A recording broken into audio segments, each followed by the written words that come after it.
In 1976, a young man named Sugar Ray Leonard won Olympic gold at Montreal. He went on to become a world champion at 5 different weights.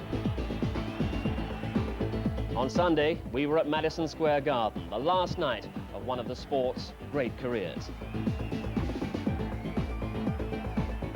A career still being built. Pat Barrett, tonight he defends his... Derek Angle defended his Commonwealth Cruiserweight title. He stopped Dave Garside inside 2 rounds. Now, it was always going to be an emotional weekend in New York, although Sugar Ray Leonard was perhaps stretching the legend a little far by taking on another comeback fight against the WBC light middleweight champion Terry Norris. Leonard is arguably the greatest boxer of his generation, but had never fought at the home of boxing, Madison Square Garden. So it was a weekend to put history straight, and perhaps there'd be another extraordinary chapter in the career of Sugar Ray Leonard. Norris moves to the centre of the ring to face Leonard, and the referee takes over. Arthur McCanty Jr., son of a very much more famous referee.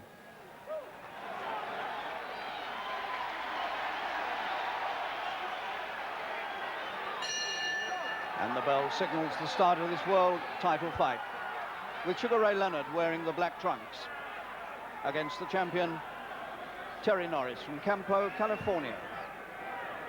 Norris 23, Leonard now 34 years old.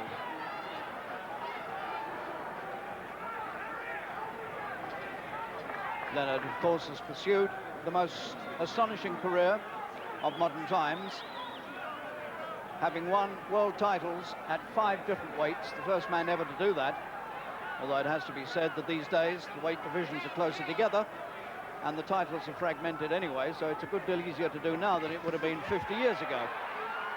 And Norris is the first to move in. Terrible on the waistband of his trunks. Terrible Terry, making the second defense of this title that he won last March in Tampa, in Florida, by knocking out John Mugabe of Uganda. And he did it in 2 minutes and 47 seconds.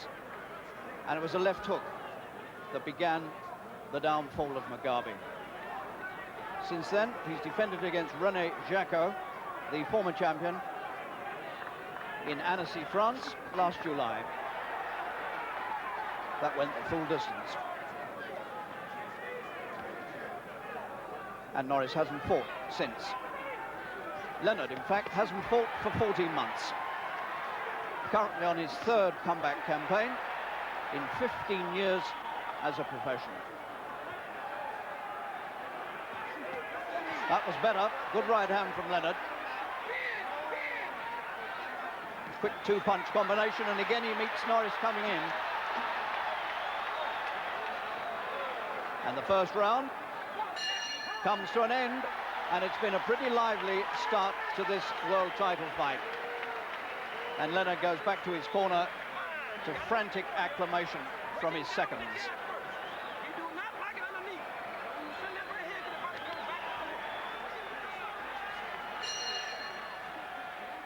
They move towards each other in the second round, with perhaps just the edge to Leonard in the opening round on those final exchanges. Leonard in the black trunks came to the ring swathed in black and gold with a magnificent eagle on the back of his gown. And Leonard truly is going for a quick win. Trying to shake up Norris in these early stages, and I have to say, the champion looks a little bit discomfited, but he's got a good left hook, and if he catches Leonard with it in these early stages, when Norris is still strong, well, the old champion, Sugar Ray, might be deciding to call it a day.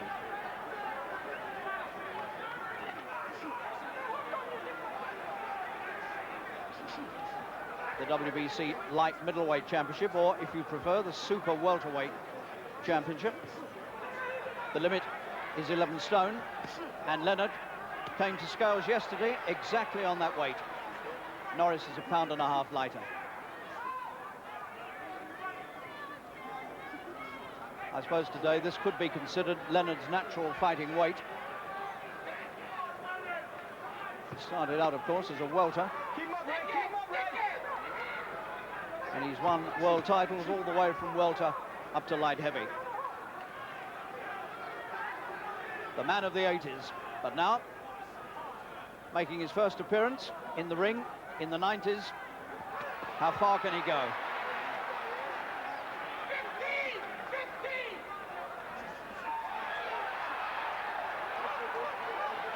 And whatever early work Leonard has done, he certainly hasn't scored, and he's been put over, and Norris was so keen to get at him, he went for him while he was on the floor. And there's the bell. The count continues, but he was up on his feet, but he had to take the 8 count at the end of that second round. Here it is again. The man in the white trunks, the champion, suddenly found the punches. Left hook, that was the one that beat Mugabe. And he hit him. He actually hit Leonard while Leonard was down. Well, he's been down before, of course, and he's usually got up to win. And that was a beautiful left uppercut from Norris. And the days of Sugar Ray Leonard may be running out. Leonard grits his teeth. His jaw is hurt, I think. And he's trying to keep the gloves up. He doesn't know where to go to keep out of trouble. And he's going. One more good attack by Norris could finish this in round 3. It looks as though Leonard has come to the ring once too often. That's the signal for 5 seconds to go in this round, and Leonard is fighting back. Tremendous comeback by Leonard. And this arena rises to the old champion, who was on the brink of defeat and finished the round fighting back. This young referee, Arthur McCanty, hasn't had too much to do except the moment of warning when he had to tell Norris off for the right hand he threw when Leonard was on the deck. And Leonard coming back again. Norris shakes his head. He can shake it all he likes, but he was hurt, and he's taken another good left.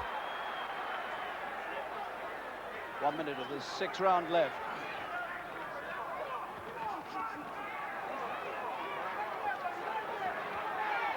Leonard has got Norris where he wants him, backed up against the ropes. He worked for that. He had to take a few punches to get him back there. It's precisely where he wants the champion. But the younger legs of Norris can't really do much. And Norris has still got an awful lot left as the bell ends the 6th round. And as McCanty got between them, so McCanty took one of Leonard's punches to the head.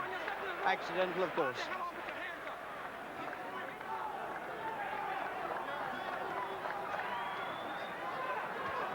Well, Norris must have known he was facing a legend, and now he knows precisely what sort of a legend is the man in front of him.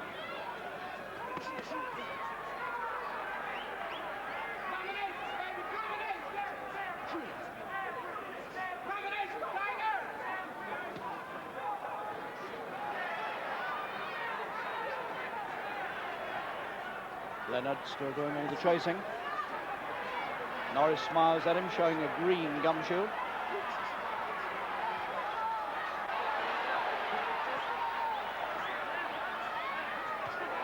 Oh, what a good punch. Lovely counter punch from Norris. And for the 2nd time in this fight, Sugar Ray Leonard is on the floor. Well, can Norris finish it this time? He's had one previous chance. He's only got a few seconds left in this round, but he might just do it. 5 seconds. And Leonard survives again. His mouth bleeding. His wits again scattered. His strength almost gone. And there are still 5 rounds to go. Trapped in his own corner this time, Leonard, but he gets up.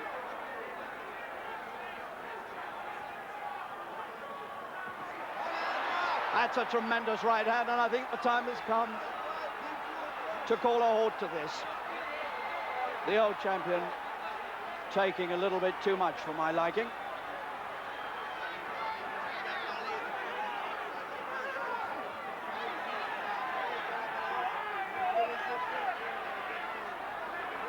And Leonard's boxing skills are still there.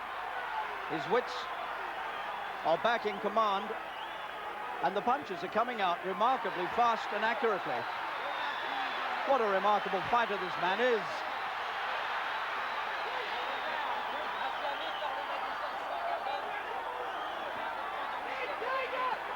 He went through such a bad patch early on in this round, it might have been stopped. And yet, he's come close to finishing the round on top.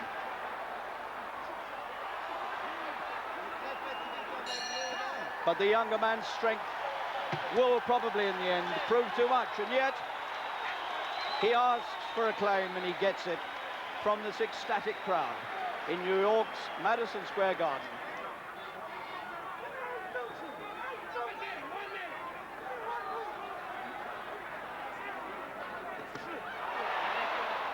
The right hand was a little bit out of distance, fortunately for Leonard. That one wasn't, and Leonard almost collapses into the neutral corner, and he's in trouble yet again for the third time in this fight. He looks like an old man as he sidles crabwise along the ropes. What can he do to keep this young man away from him? But he does. He comes back again. The 10th round of a truly amazing fight.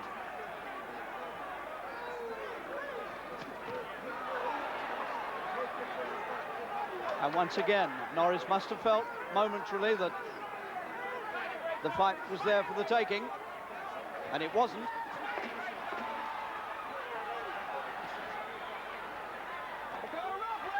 And that was a little foul there by Leonard. He held onto the ropes with one hand and hit with the other. I think the time is now inevitably running out for this man.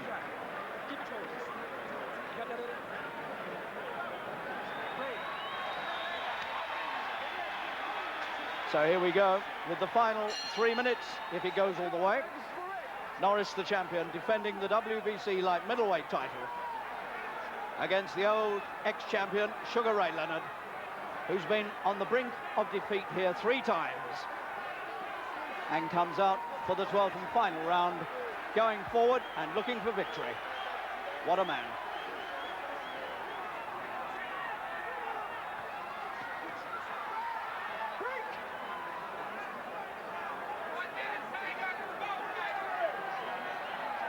And still Leonard advances and looking for something that will change the course of history.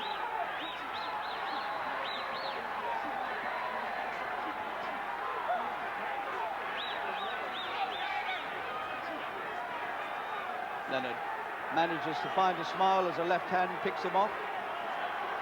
Leonard can't get near Norris. Norris knows what he has to do. He's well in front, and he only has to stay there to win. And the miracle is that Leonard looks as though he's going to get to the end, when really you could have made a case for stopping it round about the 8th round.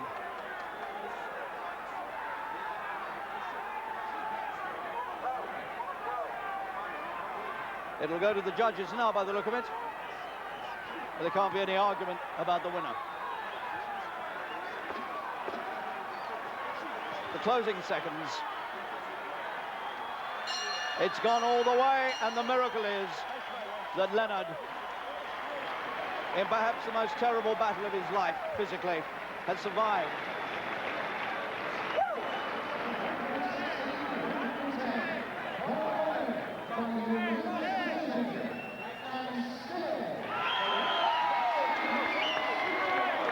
Well, to no one's surprise, Terry Norris is the unanimous winner, and the 2 at least of the judges' scores were overwhelmingly in his favour. It's a sad night for Sugar Ray Leonard, although, in a sense, one can't find sadness in it because the man put up such a glorious fight. But one can't help feeling that these are the closing moments of his career.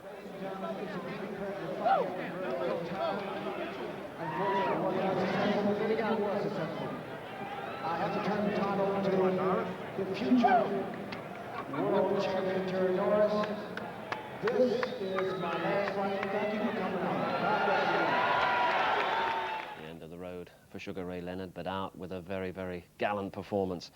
Now, before we leave boxing, the fight of the year in Britain looks certain to be that heavyweight showdown between Gary Mason and Lennox Lewis, set for Wembley on March the 6th. Mason's career very definitely hangs on the result. He's training in America, so last week Harry took the opportunity to check on his progress. Mason's fight is a certain seller. British champion versus European. Exotic training sites like New York's Central Park are the reward for 35 successful fights, including some spectacular KOs, like this 1986 win over American Lorenzo Boyd. He's now in the big pool, one of the world's top 10 heavyweights, but he's also been a familiar figure at Hell Farms to keep his weight under control. The crowds love it when he hammers someone like Tyrell Biggs, a famous American. But one or two fights have been ponderously boring, and then he gets hammered. Last year, his career was in jeopardy when he needed an eye operation. But he was cleared to box again, and at the same time, he changed managers from Terry Lawless to Mickey Duff, who set him up in a training camp in Florida at Safety Harbor. He's thrived on it, and the man who couldn't beat 17 stone at last conquered the problem. You can all have a look. 16 stone, 12 pound. That's the first time in over 5 years. In December, he returned to the ring and looked sharply destructive against American James Pritchard. He was now ready for Lennox Lewis. Last week, he turned up in New York for the Terry Norris Sugar Ray Leonard fight. He was far from overawed by the elegant Trump Plaza Hotel. I know you're a high roller. You don't have to put it on the back of the jacket. How you doing? While Leonard and Norris weighed in, Gary was putting himself around. At one point, he tried to talk promoter Mark Mascarenhas into getting him some work. Are you going to fight George Foreman? Mark, you're the man over here that can do these things for people. I'd love the opportunity to fight him. Really? Yes, that's fine. He comes through. I know you've got the connections with his people. I'd just love it if you could ring me up one day after Foreman's had the fight. If he's won and said to me, Gary, do I want him? I'd love that. Mason grew up with Frank Bruno on the same South London streets and then found himself overshadowed by Frank when they were together in the Lawless camp. But Gary's had a long professional apprenticeship, over 6 years, whereas Lennox Lewis's fame is built almost entirely around his amateur career. If you speak to my manager, Mickey Duff, he would most probably say that Lennox Lewis is a mug because he learned how to fight by not getting paid. I learned how to fight while getting paid. No, in all seriousness, yeah, Lennox Lewis, he won the Olympic gold medal, and I failed to win the Southwest Divisions. So that's a complete comparison. But I only had 10 amateur fights spanning a period of 2 years. But obviously I've had more than double the amount of professional fights. I've had, I think I'm in a way a seasoned pro. In my own mind, I still have yet to fight, say, somebody in the world top 5 who's a real sort of like somebody that I know and everybody else knows that can definitely beat me. So far, I haven't fought anybody that I'm sure of, or anybody else who's sure that can definitely beat me, but I've fought opponents that would season me in the right way. For example, Tyrell Biggs and Mark Wills. They were both very hard fights where I had to dig really deep for those fights. And Lennox Lewis hasn't had a fight like that. And as my conditioning goes, I've been 10 rounds or been the distance on more than one occasion. And regardless of how I've done it, I did actually do it. And my mental attitude during that time stayed intact while I was doing it. So my mental attitude won't be a problem in going the distance. And a hard fight won't be a problem for me. You never know who you're going to meet in a New York gym, but Mason loves the vibrant American boxing scene. 30 seconds. The routine is I skip for 30 minutes and I go through all my sit-ups and calisthenics, as the Americans would call it, and other stuff, and then I actually box afterwards. And then when I finish boxing, we go for a run on the treadmill, for a speed run, and that's after doing various things that are similar early in the morning. So I'm working in a reverse pattern, but obviously it's doing me the world of good. I'm the heavyweight boxing champion of Great Britain. My name's Gary Mason. Yeah. Look now, look straight in front of you. Look straight in front of you. Can you see it? He thrives on his newfound international fame, and his sense of humour makes light of past worries. You see, I'm the sort of person, I've got a lot of luck. It just so happened that when I turned pro with a manager who had a good existing heavyweight who went on to become great. And then I happened to have an eye injury at a time when my career should have taken off. And I happened to be having a major fight at this particular time in a depression. So, as I said, I've got a lot of luck, but it's all bad. Last Saturday in Madison Square Garden, he cashed in on his fame with a spell as a TV commentator. I think he enjoyed that too. Lennox Lewis is also unbeaten as a pro after winning Olympic gold in Seoul. He's training on America's West Coast. Next week, we'll put the spotlight on him. Time! A lot of people have misjudged Lennox Lewis by his performances today. It's going to be a hard fight for me. I believe I'll give Lennox Lewis a lot of respect. Obviously, being an Olympian, you've got to give that person respect. And being unbeaten, you've got to give him respect. So I consider the fight a fairly hard fight. I don't think it'll be the hardest fight I've had by any means, but it will be a hard fight. And my intention is to make Lennox Lewis pay for a lot of the things that he's been saying about me while I was inactive. Because while I was inactive, Lennox Lewis, every time he was on the television, he was jumping up, oh, I want Gary Mason, he's got something I want. Well, Lennox, let me tell you something, I've got something I want to give you. Over on the East Coast in New York, the return of big-time boxing to Madison Square Garden marked the end for one of the sport's greatest names, Sugar Ray Leonard. He was floored twice and outpointed by the WBC Super Welterweight champion, Terry Norris, who's 11 years his junior. Leonard announced his retirement, and for Norris, it was a bittersweet victory. Sad victory because the way that, I guess the way that I ended Ray's career, Ray took a pretty bad beating in there. It was sad for me. Ray is my idol, still is my idol.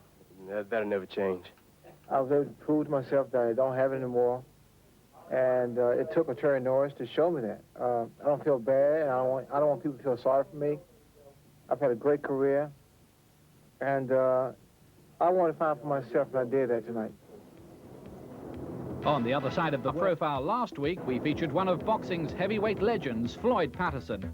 Well, this week he's been doing a bit of family business. He's the trainer of stepson Tracy Patterson, who's already got an impressive